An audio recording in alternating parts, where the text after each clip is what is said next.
big time laglagan po ang naganap, no? Si Executive Secretary Lucas Bersamin po ay nagpahayag na po na nagpaghugas kamay. Opo, tama po ang narinig nyo, naghuhugas kamay na po ngayon si Bersamin. Hinggil po dito, alam kasi na desidido na po sila Congressman Ungab at iba pang grupo. Yung grupo po nila Shelo Magno at iba pa pong mga grupo na yung pagyayabang po ni Chis Escudero na paghamon niya po ng pumunta na lang sa korte. Huwag ka mag-alala. Waiter Escudero, wait ka lang. Alam niyo po, hugas kamay na po si Lucas Bersamin dahil po sinabi po niya na hindi kami ang mananagot dyan. Wala kaming kinalaman dyan sa mga blanco dahil nakarating sa amin yan sa palasyo. Yan po ay kompleto ang pirma, kompleto yung mga walang blanco. Iyari ka. Chis Escudero, akala mo lahat Akala mo buong Pilipinas si Heart Evangelista Kung ikaw ay kala mo kaya mong paikutin ang buong Pilipinas sinasalo mo kasi kahit alam naman namin na waiter ka lang ginawa mong atakdog yung sarili mo, may nalalaman ka pang kung kayo ay may reklamo, magkorte na lang yan, papatulan na kayo. Intay-intay ka lang. Ngayon po, hugas kamay po ang palasyo, nagponsyo Pilato na po ang palasyo. Wala raw silang kinalaman dyan, hindi kami mananagot. Eto po, pag-uusapan din natin may ginagawa po to sila Chis Escudero, tsaka to si Grace po, isa lang po yung sinasabi nila ngayon, no? Meron pa silang tinatawag na enrolled bill. Bukod sa BICAM, meron pa kayong tinatawag ngayon, palusot na lang po nila yan. Sige, magpalusot kayo. Samantala, ang sa HOR po, Dehin Bokiki, si Martin Romualdez, tapos po si Estela Kimbo, tinatakbuhan po ang mga reporter, literal. Kimbo, ano ka na? Ang sasaya nyo pa, Meron, na ba? Wala na ba, Kimbo? Wala na ba sa stick to the plan tayo? Kimbo, wala na? Wala na stick to the plan? Yari ka, Kimbo. Akala ko ba dapat transparent si BP Sara? Akala ko ba gusto nyo maging transparent yung confidential fund? Hindi confidential fund ang national budget. Tinatanong ka lang, Kimbo. Ano sabi ni Kimbo?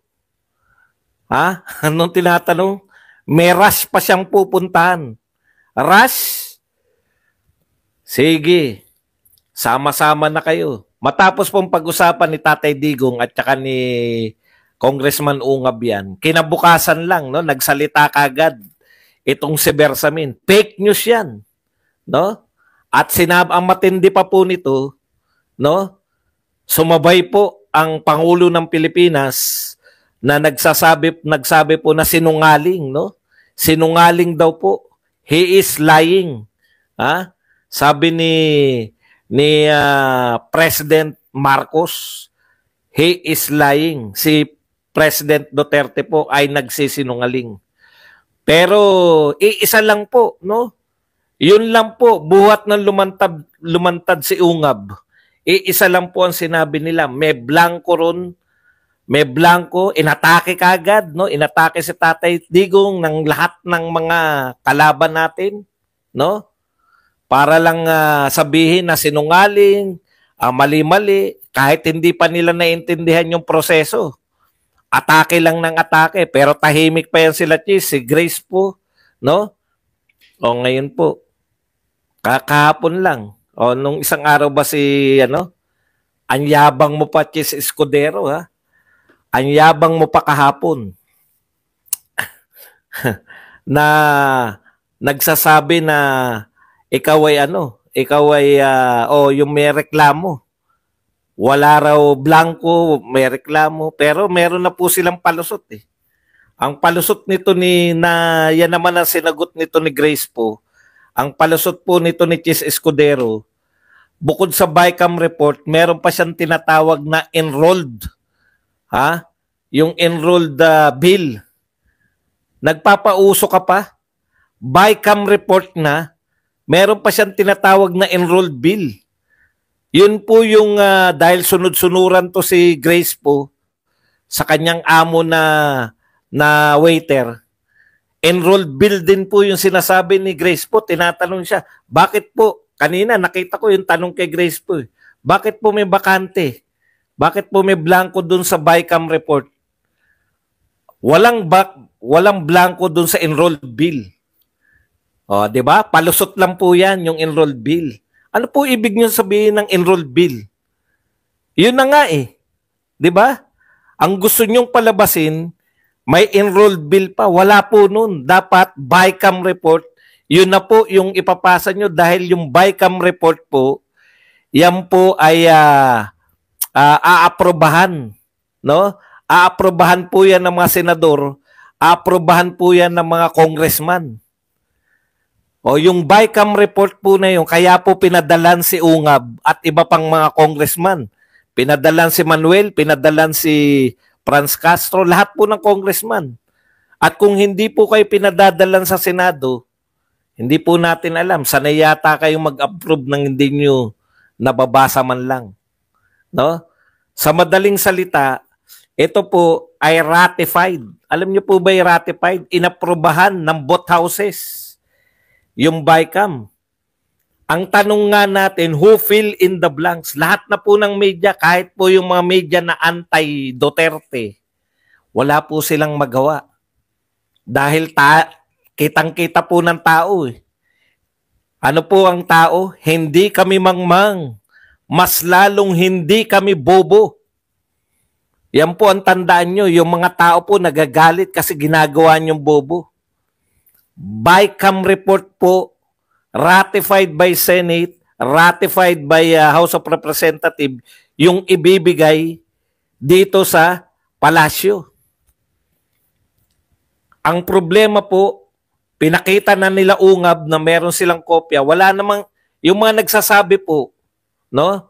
Yung mga nagsasabi po na walang blanco, ang tinuturo lang po tignan nyo sa website. Ito po, pinadala kala Ungab. Meron silang papel.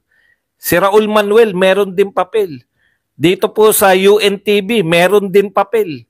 Lahat po na nagsasabing may blanco, may papel sila. Ang tanong, sa nagsasabi bang walang blanco, may papel din? Wala. Di ba?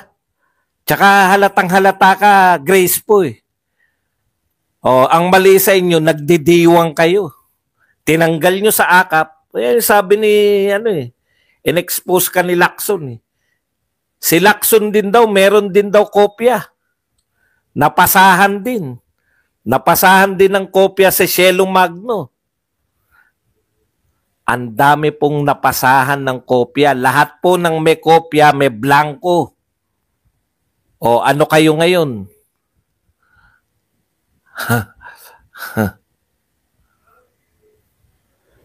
Okay, ang point lang dito mga kapatid, pag nagsasabi ka ng totoo, hindi mo kinakailangan bagu-baguhin yung statement mo. Yung sinabi ni Bersamin nang pagkatapos magsalita ni Tatay Digong, sinabi ni Bersamin na fake news yan. Sino na ngayon ang fake news? Bakit ka naghuhugas kamay ngayon? Paliwanag ko lang po yung pinapaliwanag ngayon nila Chis Escudero tsaka ni Grace po. Ang sinasabi po nila, BICAM, tinatanong sila sa BICAM report, sinasagot nila enrolled bill. Meron na naman kayong pauso? Ilan na dokumento? 3 na? 2 lang yung pinag-uusapan dati, di ba? Nagdadagdag po sila. Para lang makalusot. Nilalabo nila usapan. Nag-i-introduce pa sila ngayon na enrolled bill. Anong enrolled bill pinagsasabi nyo? Si Manuel din may hawak. Lahat po ng congressman may hawak. Maski po yan siguro nakita na nila, oo nga, may blanco nga. Paano gagawin natin ito? Pag may nagtanong sa'yo reporter, takbuhan mo. Malamang yan yung instruction kay Kimbo. Hindi kayo nahihiya. Sa taong bayan, galit na galit. O sige, ikaw na mag-plus sa screen mo. Kung hindi mo kayang wala... Alam mo, ginagaya mo ko Romulo eh. No? Gusto mo makita sa akin yung mga nakikita mo sa iba. Kung ayaw mo na nakikita mo rito, huwag kang makialam. Wala ko niyan. Ngayon, kung ayaw mo manood dahil wala kang nakikita ng mga ano, o sige, doon ka manood sa may gusto mong mangyari. Matagal na akong ganito. Lotech ako, lotech. O, ayan.